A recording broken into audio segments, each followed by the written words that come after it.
Hello guys, আসসালামু আলাইকুম। সবাই কেমন আছেন?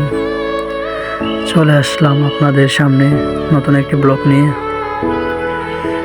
আজকে আপনাদেরকে ঘুরে দেখাবো একটি পেঁপে বাগান। নতুন বাগান, এখনো ফল হয়নি ভালো করে, হচ্ছে ছোট ছোট, দেখতে পাচ্ছেন। পুরো 6 একরেরও বেশি জমি নিয়ে গড়া বাগানটি। নতুন উদ্যোক্তা, অনেক পরিশ্রম ও শ্রম দিয়েছেন উনি। এই বাগানের প্রতি অনেক টাকা খরচ করেছেন। ইনশাল্লাহ সফল হবে, ভালো ফলন হবে সেই আশা করি। দেখতেই পাচ্ছেন বিশাল আয়তন বাগান। এখনো গাছগুলো ছোট ছোট, কিছু সব গাছে মোটামুটি অল্প স্বল্প করে ফল আসতেছে।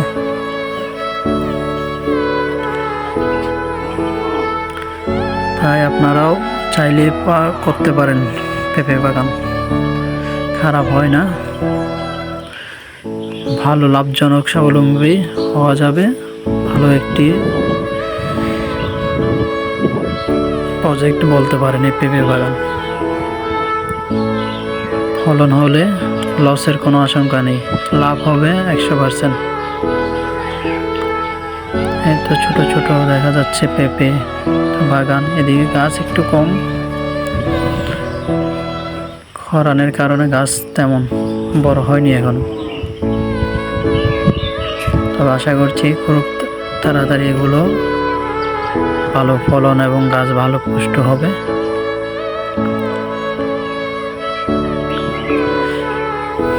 তো দেখতেই পাচ্ছেন পাহাড়ের একটা বিশাল এরিয়া জুড়ে করা হয়েছে বাগানটি। তাদেরকে আরো সামনে নিয়ে দেখাবো। এদিকে গাছগুলো ভালো হয়েছে, বড় বড়। এই পাইপ দিয়ে পুরো বাগানে পানি দেওয়া হয়। তো এদিকে গাছগুলো মোটামুটি ভালো হয়েছে। এখানে ফলনও খারাপ না, মোটামুটি। জৈব সার, গোবর থেকে তৈরি সার, এগুলো দিয়ে গাছের গোড়ায় দেওয়া হয়। এখানে পানির ব্যবস্থা করা হয়েছে। সবসময় কারেন্ট থাকে না, তার জন্য পানি অগ্রিম রাখা দেওয়া হয় এখানে। তো দেখতে পাচ্ছেন এদিকে গাছগুলো অনেক ভালো হয়েছে, ফলনও মোটামুটি ভালো ফলন হয়েছে। এদিকে দেখতে পাচ্ছেন